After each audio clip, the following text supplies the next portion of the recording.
Good afternoon, everyone, and welcome to Torah with your host, Rabbi Anibal. So excited to be here with all of you in this virtual classroom studying this week's Parsha. So welcome. Welcome. Paul and Julie are here. Great to see your names in the chat, guys. Judy Sharak is here as well. Good afternoon to you, Judy. Welcome, everyone. It's an amazing parshiot that we are reading at the beginning of the book of Exodus. We are going to read about slavery, but also about freedom. Slavery, but also about freedom. Shelly Chochinov is here. Good afternoon, Shelly. Welcome to Torah L'chaim. And I'm going to give a few more minutes for some more students to show up. This is usually the way it happens. I already have all my notes and my slides ready to go to study this week's Parsha. By the way, while we give a couple more minutes before we start the class, remember if you are hoping to come to our services at Shaarei Zedek, if you are hoping to come in person, just remember that all the Shabbat services during the month of February are going to be at the Asper campus. So far until the end of January, no problem. Everything is at Temple Shalom, okay? But then comes February. Remember that Kabbalat Shabbat and Saturday mornings are going to be at the Asper campus. Only those two services. There is always a confusion about the end of Shabbat, right? The Shabbat afternoon and then the Havdalah. Those are back to Temple Shalom. Only Kabbalat Shabbat and Shabbat morning during February Asper campus at the Bernie Theater. Hello, David and Brenda Grossman. Welcome to the class. Thank you for saying hello. And we are going to wait a couple more minutes before we start with this wonderful parsha that is called Vaera. And this is we are going to study a little bit about the way God revealed himself to Abraham and the words that God used. They're very interesting, and he's teaching us a lot about the essence of God. But in this parsha also, and it's not part of today's class, right?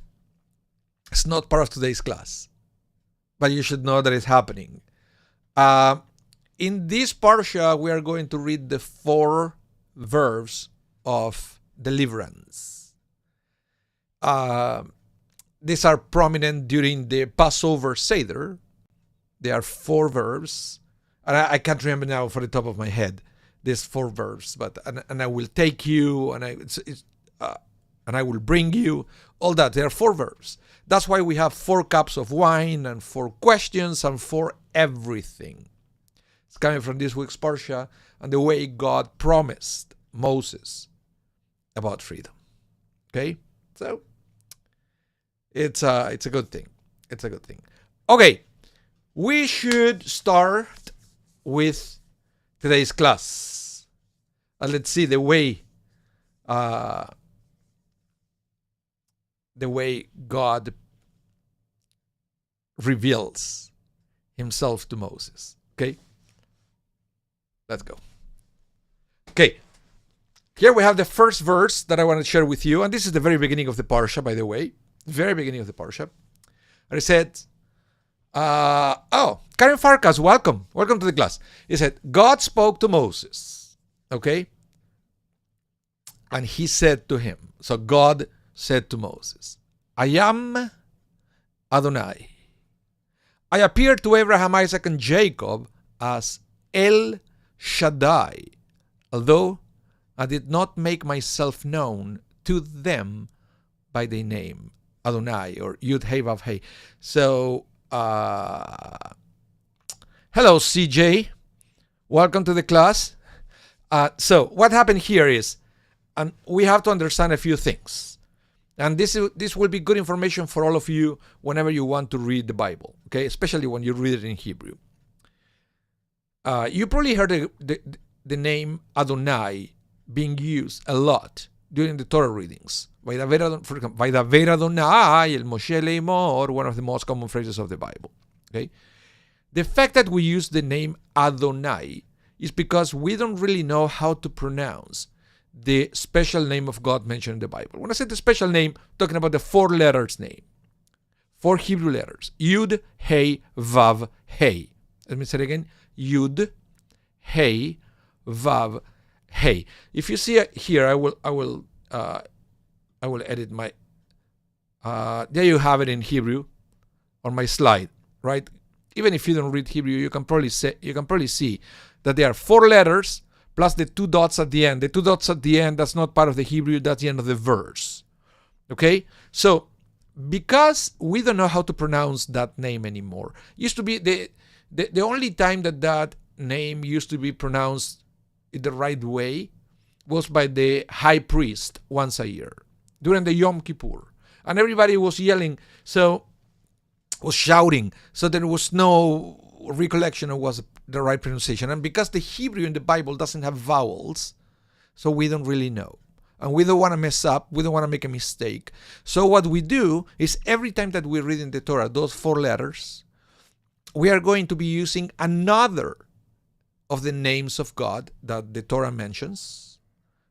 So at least we know that we are pronouncing it properly. So you will see that even the vowels that they are within those 4 letters are the vowels to remind us that whenever we are reading Yud Hey Vav Hey, we say Adonai. Okay? Now, this was the beginning of a big confusion, because when the Torah was translated,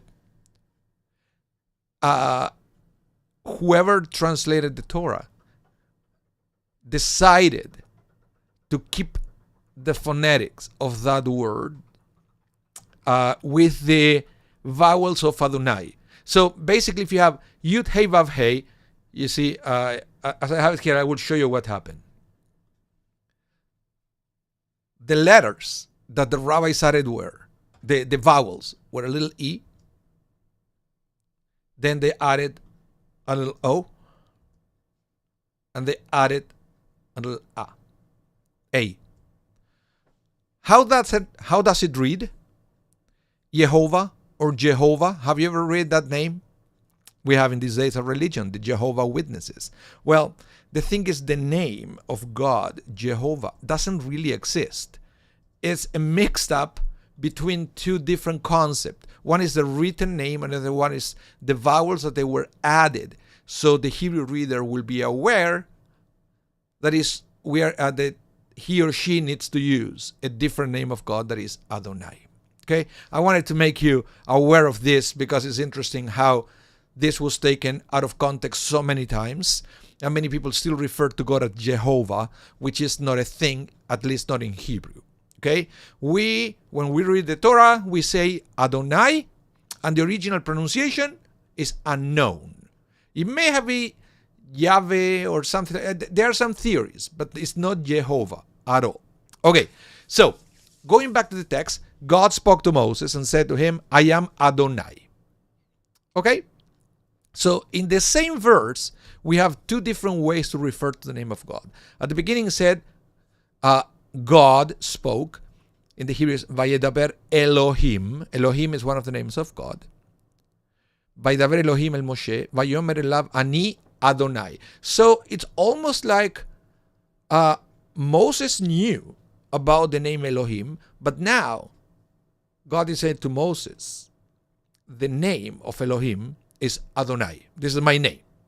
Okay? It's interesting because we are going to discover in the Torah that God is referred to with multiple different names. And the rabbis say that it's not that we are talking about different gods, it's an easier way to understand different layers or different manifestations of God.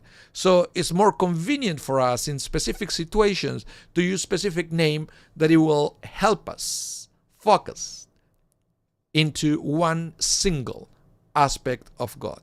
Of course, without forgetting that God is infinite, but for practical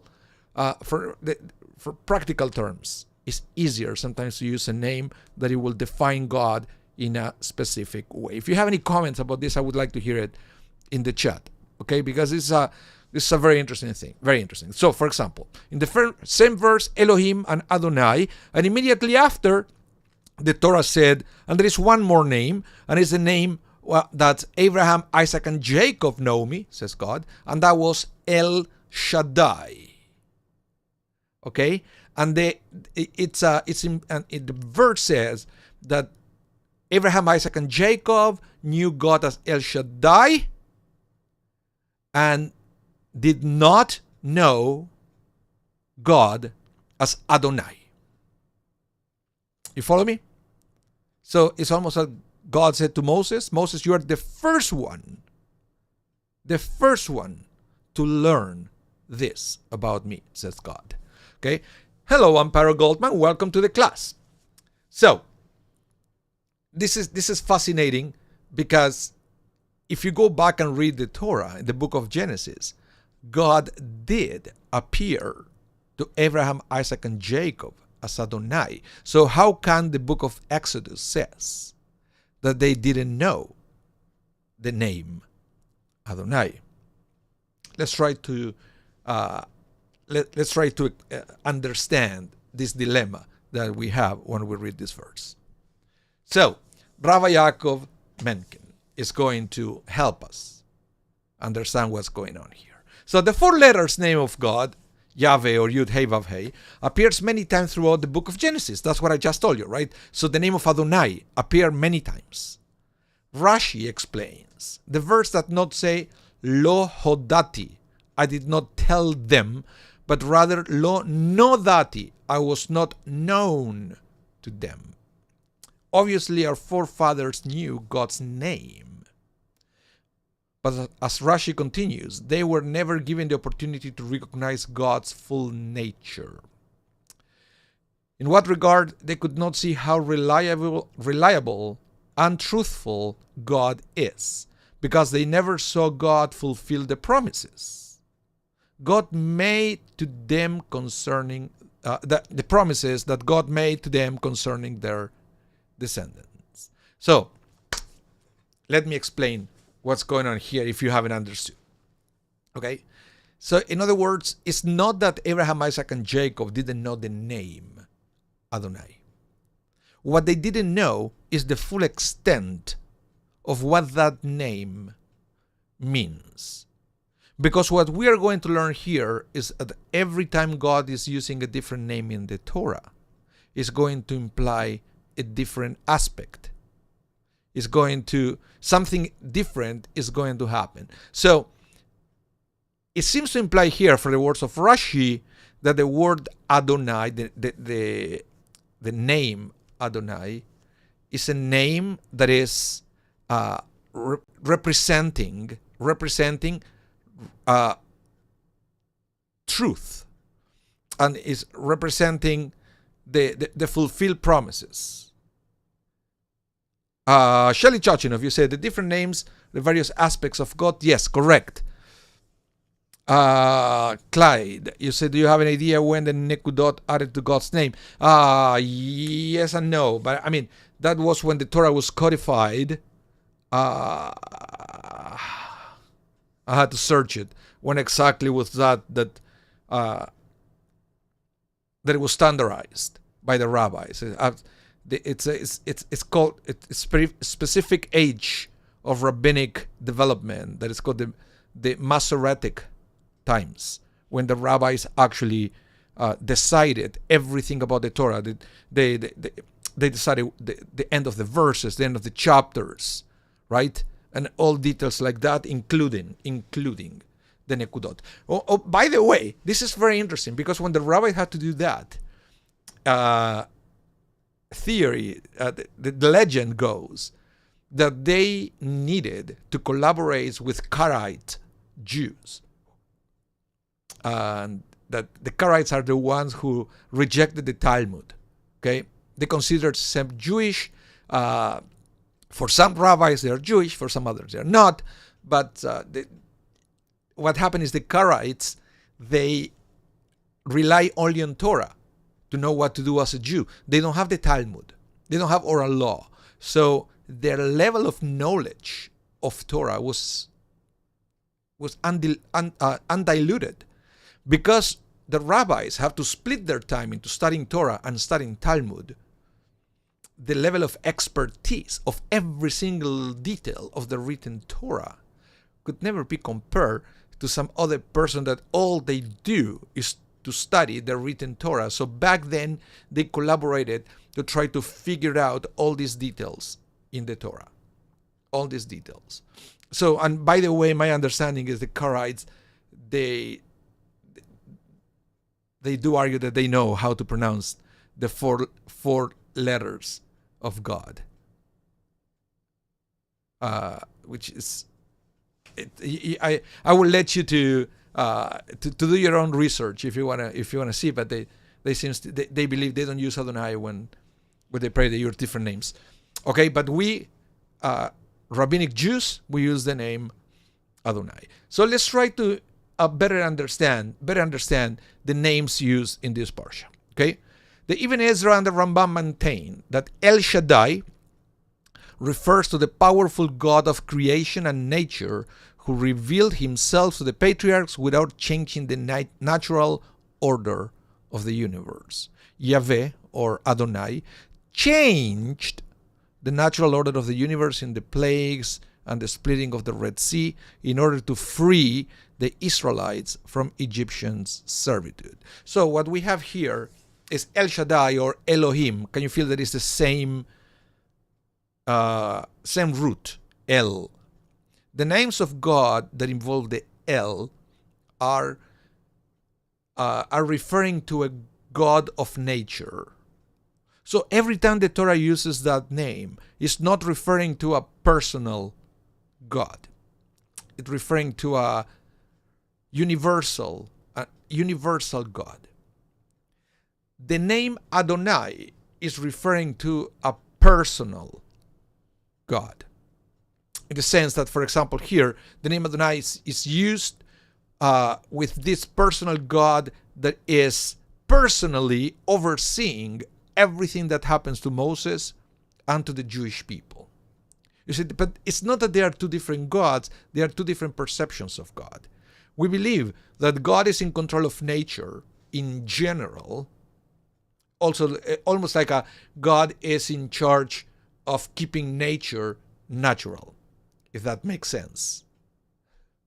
Right? We take it for granted, but the belief is God is keeping nature natural every day.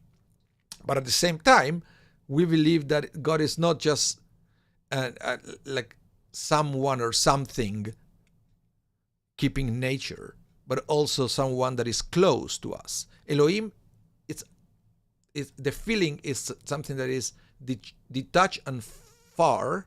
Adonai is something that is very close to us. And those are two different aspects of God, but they are two sides of the same coin. Any questions about that? I would like to know, because this is and I think at one point in our lives, we all experience the two different aspects of God. Sometimes we feel that God, if there is a God, is just in nature. And sometimes we feel that we need to develop a relationship with God. Well, one is Elohim, and the other one is Adonai. But that's the way we refer to God. Let's continue with this. The God of Genesis is El Shaddai, the almighty power and the sum total of all the powers of the universe, the Elohim. God created the cosmos before there was any human beings on earth. God effectuated the Big Bang. God sets limits to every earthly creation, and God did it all by himself. God is the God who revealed himself to Abraham and his family and established with them a covenant and mission to perfect the world. The God of Exodus is Adonai. Literally, he will effectuate and bring about redemption in history through the partnership of Israel and the nations of the world. El Shaddai is the God of creation and being. Adonai is the God of history and becoming. Center stage in Genesis is God alone. Center stage in Exodus is God and Israel as we march the long, torturous, but guaranteed march of redemption. Yeah. Karen Farkas, this is a difficult concept for me. It's a difficult concept, I believe, to all of us, because I think we are struggling with this duality of God all the time. And I would like to know which model of God is closer to you. And that's what it is. Sometimes we feel that God is one way or another, and it's difficult for us to understand that God is both. God is both, far and close at the same time. That's the thing. Shelley Chochinov, I know you like Martin Buber. Martin Buber addresses this duality in his I and thou. Yeah, it's interesting. It's interesting.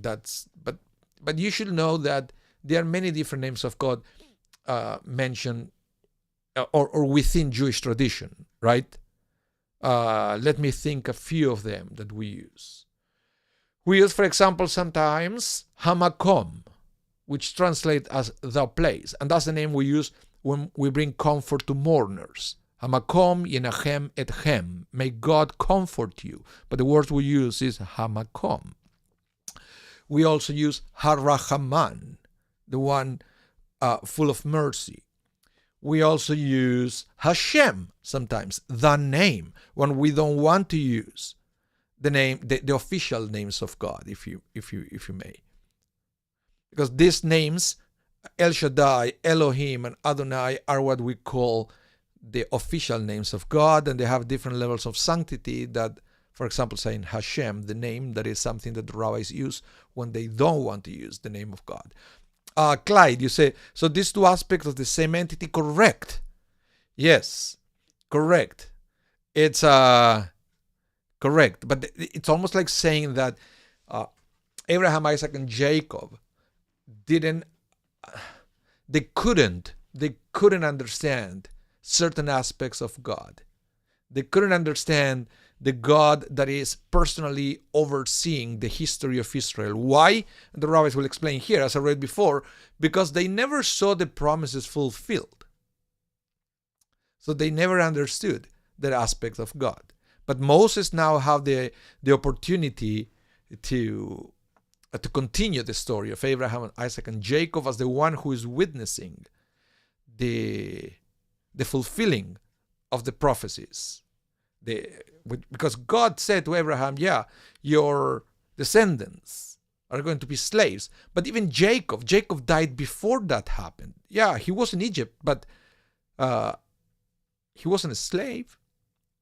But eventually Moses is the one who experienced slavery and redemption. Okay? Now, let's continue. Now, okay, Moses understood something else about God, and he had a mission. Moses had a mission. He will be the deliverer. Now, God said to Moses, go talk to the people of Israel. Share with them the good news. They are going to be free. I'm going to take them out of the land of Egypt. I'm going to take them to the promised land. Go tell them. Moses wasn't excited about that. Not at all. The point, Moses said, so Moses went to share this wonderful news with the people of Israel. But they wouldn't listen to him because they were so discouraged. And their slavery was so cruel. You know what is interesting here? And hi, Holly. It said, it seems that it could not have been a God of Exodus without the God of Genesis. Yeah, it's almost like that is also the way we experience God.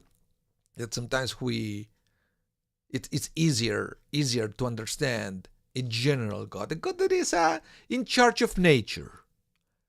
And then we can actually start working towards developing a relationship with a personal God. And the same happened here in the Torah. We see the same thing. And now coming to this verse, to verse 9. What I like about this verse, and I mean, I feel bad for them, is that Moses came with this message of hope. Moses came to give them the good news that they were going to be free. They were going to go to the promised land, but they didn't listen. And it doesn't say that they didn't listen because they didn't want to listen. It says that they wouldn't listen to him because they were so discouraged and their slavery was so cruel. This is something I believe and I think we can all relate to. That when we feel discouraged and when we feel overwhelmed for things that are happening in our lives, it's very difficult for us to listen to uplifting words, words of hope, words of blessing. It's like if we give in to discouragement, we create a wall around us. We create a wall around us, and we don't allow anything good to come into our lives. We get so focused into everything that is wrong that is very difficult, if not impossible sometimes, to see good things around us. And this is exactly what it says here. It's not that it says that they didn't want to listen to Moses because they were bad people. Not at all. They were good people. It's just that they were so beaten up that they couldn't listen. They couldn't listen. And it's a reality. It's a reality. And Moses, the great Moses, he didn't know what to do. He didn't know what to do. He was speechless. He couldn't find another way to let them know. Because, and it happens to us as well sometimes when we reach out to somebody who is going through a difficult time and we feel that we cannot find the right words to say. Because have you ever been there? You know, that doesn't matter what you say or how you say it, you know that it's not taken. It's not taken. So I want to know what you feel about that, if you ever had that situation. Maybe that was you, and I think we all been there at one point.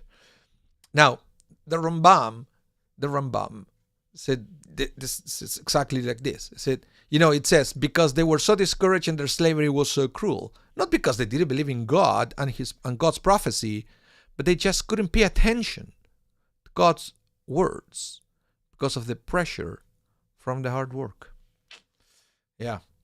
Now, the thing is that sometimes we can break this cycle of discouragement by rationalizing things in life. Like this, sometimes I feel that I feel bad, I feel discouraged, people will talk to me, I won't listen, but if I push myself to read or to study, or I read things like this, and I recognize, this is the way our psychology works. So when we can recognize it, we are one step closer to being able to change it. It's and the same thing happened many times in the history of the Jewish people, where they keep failing, but sometimes they failed because they were discouraged and they couldn't see the good around them. So it's good. We are all studying about this together, and if you're ever being in that situation, I hope this is helping you to understand that the cycle of discouragement can be broken, but we have to be aware that that's the way it works, so we can do something about it. Now, let me read this text for you. Shelley Chochinov said, when the heart is heavy, the ears and mind are closed. That's correct. That's correct. And sometimes it's something that we have to be aware as well. Not get mad at people when we try to help them and encourage them, and they are so, ungrateful. No, They're going through a lot. They're going through a lot. It's not their fault. Continue. It is difficult for us to recognize that hand of God in painful events. Rabbi Zev Leff points out, this is a result of our own limited perspective. The Talmud asks, how can the prophet write, and this is the prophet Zechariah, okay? How can the prophet write, on that day God will be one and his name one? You know what it is? This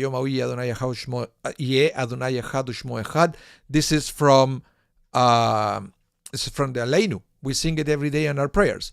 It's coming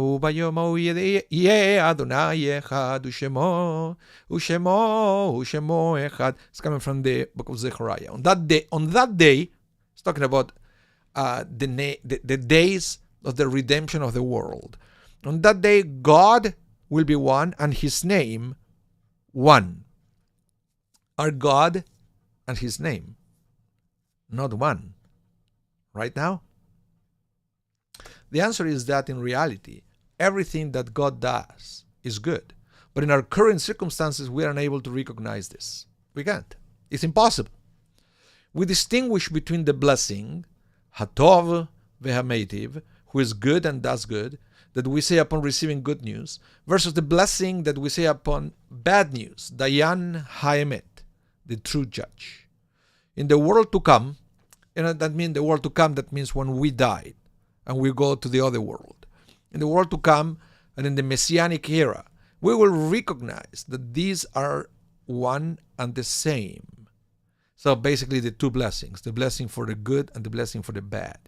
What it says that after we leave this world, we're going to understand that they are both one and the same. Okay? We will see God's mercy in every event. Today, we do not pronounce the four-letter name of God, which indicates his transcendence of time and his mercy. Then we will. Now,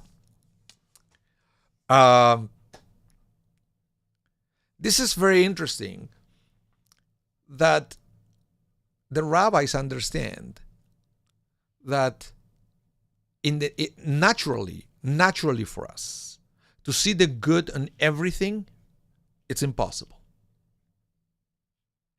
It's impossible. And it's easy to say, oh yeah, there is something good in everything that is happening to you. And the answer is usually, that means you have no idea what I'm going through. Right? So that's why the rabbi said, and that's true. That's right. It is impossible. It is impossible for us to see the good in everything. That's why when we can, if we reach a point when we can see the good in everything, that means that we have perfect faith. And the rabbi said that is a gift from God. It's not something that is naturally within ourselves. If we ever reach to that point, it's because God gave us that as a gift. And I'm going to use a word that sometimes doesn't sound Jewish, but it's absolutely Jewish. And that is an act of grace from God. Yeah, and I had this conversation with many people, and they feel that the word grace is not a Jewish word. It's something that you hear in a church, not in a synagogue. The word grace of God, or amazing grace, or all that. Is that Jewish? Yes, it is. What do you think it is? The Hebrew word for grace is chen in Hebrew. You know, we say it, chen v'chesed v'rachamim. Chen is grace. Grace is something that God gives us as a gift. Not because we deserve it sometimes, but it's something that comes from God. And the ability to see the blessing on everything, or the good on everything before we leave this world, it comes from God as an act of grace. So, for example, it's very common among Hasidic Jews to pray to God for the gift of faith. That's it. That's it. All you need at the end of the day is to receive the gift from God to be able to see the good on everything. Sometimes I try to imagine my life where I can actually see and understand the good on everything that happens to me. And I think on my level personally, on a level that I can see that everything comes from God, but sometimes I struggle to actually be able to see the good on everything that happens to me. That's the thing. Let me read a few comments here. CJ, you say to look at things, even seemingly bad thing, as happening for us rather to us. Yeah, that's a thing, but sometimes it's difficult even to something that we say, things don't happen to us, but for us. But we say it, but we still don't feel it. We cannot see it. Right? Shelly, you said Chen versus Chesed. Yeah, they are two different things. Chen is grace. Chesed is kindness. They are not the same thing. CJ, for instance, Joseph being put into a pit and sold into slavery. That's usually it's usually used as an example, the life of Joseph, and how at the end, when he reencountered his brothers, he said to his brothers, "Oh, don't worry, because you tried to harm me, but it was all for good. It was all for the very best." And it's almost like Joseph eventually received this gift from God to understand that. Because how in this world will you be able to see something like that, to connect the dots? Because that's what Joseph did. He connected the dots of his life to understand. But it doesn't mean that back then, when he was in the midst of suffering, that at that point he understood that. It's later on in life that he realized that. So sometimes we go through difficult situations and we suffer. We suffer today. It doesn't mean that we may not understand it in the future, but right now, I'm in the middle of a storm. And that's what happened with the Israelites when Moses came to talk to them. Maybe in the, fast forward, when they received the Torah, they understood everything, right? All the suffering that they have in Egypt. But right then, they were slaves.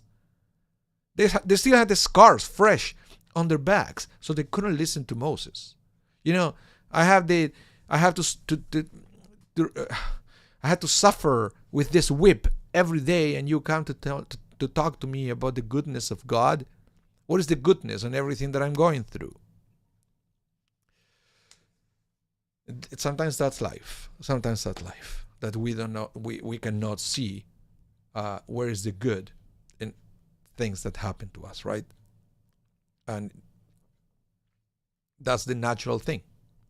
Unless we pray to have the faith to see that everything is good. Yeah, Clyde, you say, for example, the Holocaust. What is the good in the Holocaust? You tell me. Where is it? We can't see it. Sometimes it's impossible. And we shouldn't push it.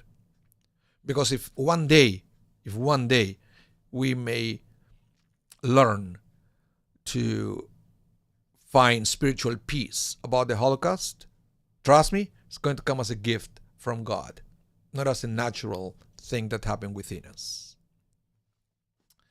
And I believe, like any other suffering that we have, it's the comfort comes as a gift from God. Now, let me present to you a story here. I love the Chafetz Chaim. If you ever have the opportunity, he wrote a beautiful book about the rules of Lashon Hara, of slander. A whole book about what is considered slander, how to control slander, how to recognize slander, and what to do. Beautiful, wonderful book, the Chafetz Chaim. Okay, it's widely available. Now, the Chafetz Chaim, Rabbi Israel Meir Kagan, was once sitting with his family and friends, and he spoke about the terrible situation in the Jewish community of his day. In Europe, pogroms, you can imagine how it was, right? People had truly lost their faith in God and were moving away from religion. Rev Naftali was the Rosh Mesivta high school principal in the yeshiva in Radin, and he was one of those listening. He responded, "Why is this a great surprise?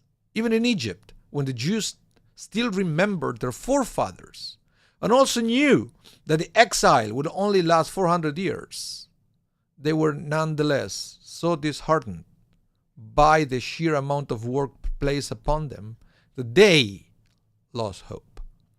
In our current situation, our forefathers are long forgotten, and our exile is apparently endless. Why should we be surprised then if we see people losing their faith?" The Chafetz Chaim considered this and realized he was right. "You're a good defender for Israel," he said. "Your words should ascend before the holy throne." So in other words, what these rabbis are talking about here and what the Chafetz Chaim finally realized is that people losing faith because they went through a traumatic situation, okay, is human nature.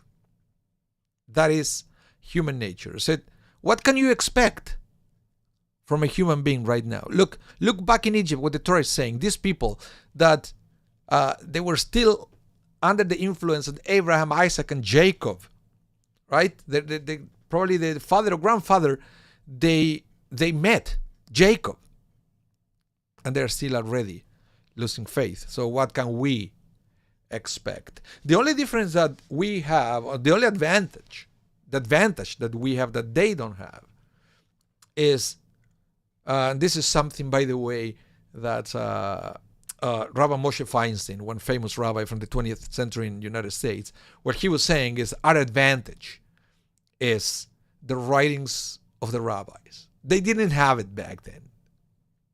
They didn't have things to study to strengthen their faith. They didn't have anything to uplift them, to inspire, to educate them in the path of the faith, or how to strengthen the relationship with God. They have the experience, but they didn't have anything to keep the flame alive. So that's why I always say that it's very important for us to never stop studying, because Jewish study has the power to uplift our lives. Whenever we need words of encouragement, what is that going to come? If you don't have anybody around you, just go and get inspired. Give yourself the opportunity to get inspired by stories like this. You go and read, and you understand, you feel your life reflected on what you read, and you feel all of a sudden a spark of hope and a spark of connection with God. CJ, you say 58 at 100 years on earth is minuscule relative to the age of our souls. The overall picture is impossible for us humans to see. Of course, that everything that is in the spiritual realm is impossible for us to imagine. And the rabbis say that it's impossible. How can you expect that a finite being can comprehend even a little bit of the infinite? That's the thing. Shelley Chochinov, they lived it. We have the rabbi's commentary. Yeah, but Rabbi Moshe Feinstein, he will say that having the rabbi's commentaries, the Talmud, the books, is a huge advantage. Huge advantage. And the fact that we study, and we can have access of all the stories. He said that is superior to the actual experiences that they had back then. I don't know if you ever consider your life like that. Yes, you were not part of the revelation on Sinai. You didn't experience it. You didn't see it. You didn't hear it. But you can read about it, and then you're not only reading about the episode, but only about how that can inspire your life. That came after, when Rabbi started to write about it, how that experience can uplift you. So that's why we should, as Jews, get familiar with all this text. It's a fascinating concept. You see. And let's continue. Now, Moses is arguing with God, and Moses is continuing the logic of this in a very interesting way. Moses now said to God, because first God said to Moses, go talk to the people of Israel. And he went. They didn't listen. They didn't listen. Of course not. We explain why. We understand why. We should never criticize them, okay? We should never criticize them because we've been there, done that. But now Moses continues it, and now, listen, God, you sent me to talk to the people of Israel. They didn't listen. And now you're sending me to talk to Pharaoh? Why wouldn't he listen to me? He doesn't even know who Abraham, Isaac, and Jacob were. So it's crazy, right? So Moses says to God, behold, the children of Israel had not listened to me. So how will Pharaoh listen to me? And he added, and I have sealed lips. Okay? By the way, sealed lips, the literal translation, arel sephatayim, means uncircumcised lips. Which is maybe for another class to try to understand why that word, arel sephatayim. Okay? CJ, you say, irony today, with so many signs of wonder, good and Hashem, in Israel, many have become non-believers, atheists, and agnostics. Well, because CJ, I commend you for being able to see the good. I commend you for being able to see the good. That is not easy. Many people prefer to see only the bad, and that is what they make them take that stance on their theological beliefs. It's like this. So I'm happy that you can see the good, and that inspires you to discover God. But it's not everybody that can be there. And again, I truly believe that we should always pray to God for the gift of faith, as an act of grace from God to give us faith to see the good in everything. Otherwise, we will by ourselves, no chance. Okay, so why would Moses think this way? Okay, Rashi explains. This is one of the 10 Kal Vachomer a fortiori present in the Torah. So he said, again, Kal Vachomer, I explained this once in a while, right, in this class. Kal Vachomer is a fortiori, which means if a weightlifter cannot lift the stone, surely a child cannot. That makes sense to you? Okay? If a bodybuilder cannot lift it, will a child be able to lift it? No. So when you are in that kind of logical situation, that principle is called a Kal Vachomer. Okay? So Rashi said this is one of the Kal Vachomer situations in the Torah. Okay? Why? Because Moses said Kal Vachomer. He says, if the Israelites didn't listen, Kal Vachomer, even more so, Pharaoh won't listen. Okay, but this logic, and now I'm reading the yellow here, right? This logic is questionable.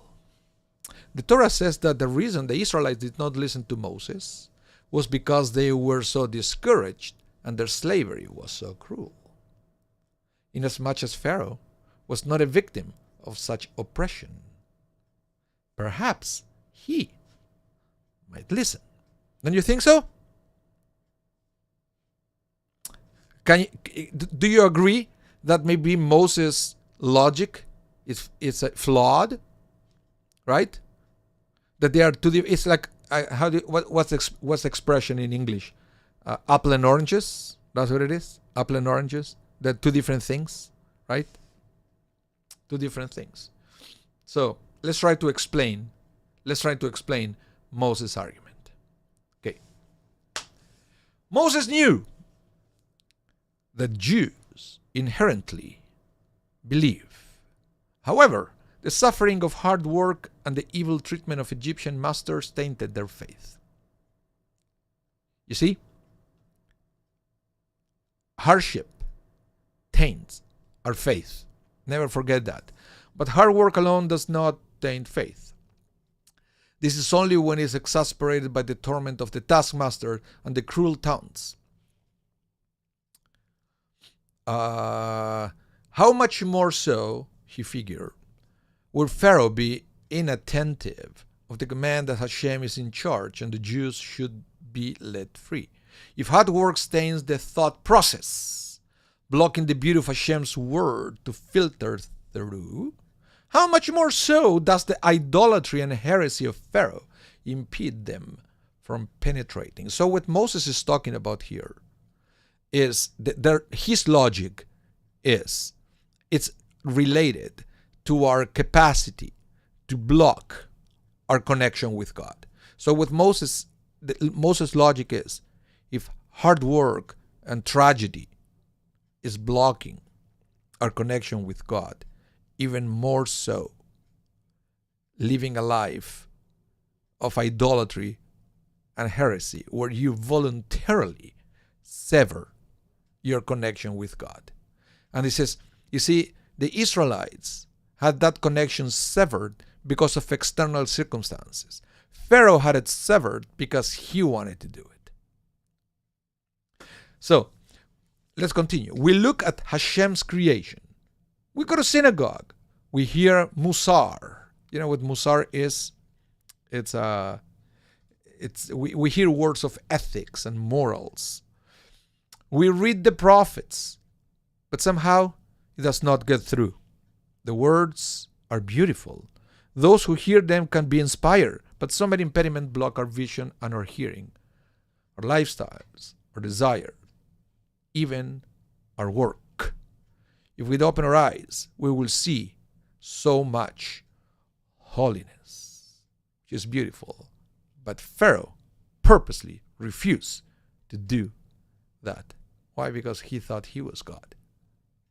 So how can you receive something from God if you think you are God? Right? That's the thing here. That's the thing here. And let's see. I have another text for you because I just see that we are approaching the end of the class. And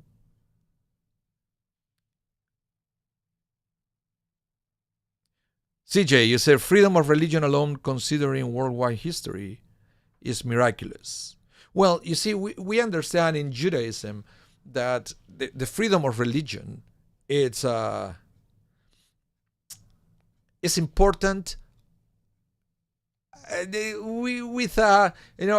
rabbis will argue that it's important as far as we recognize that there is one God, because then, yeah, every group will have a different perspective, right? Again, it's all a byproduct of the fact that God is infinite and the fact that we cannot grasp the totality of God. So then we have different groups focusing on different aspects of God.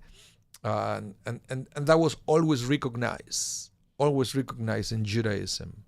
And you will see, for example, even in the Torah, when the book of Leviticus is talking about the holiday of Sukkot, that there were sacrifices on behalf of all the nations of the world.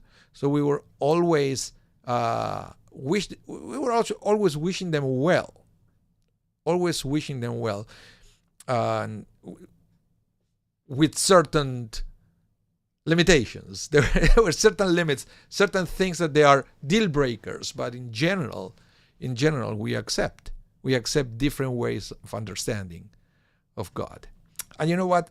I'm going to leave it here, because I know if I start, I was looking at my slides. If I start another text, we'll go way over time. And I think this is a good point to leave it.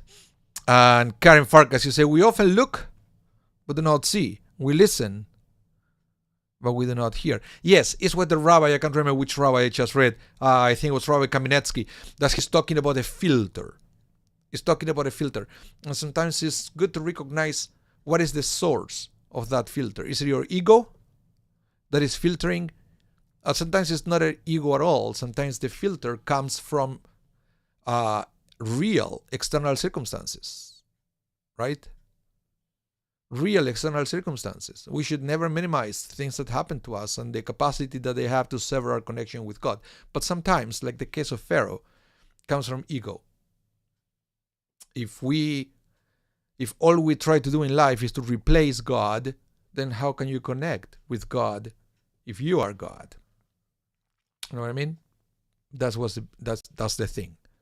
But if the problem with our struggles are external circumstances, we have the opportunity to get inspired by the words of the rabbis, by the Torah, and to uplift our life and to strengthen our relationship with God. Okay? Well, more on this next class.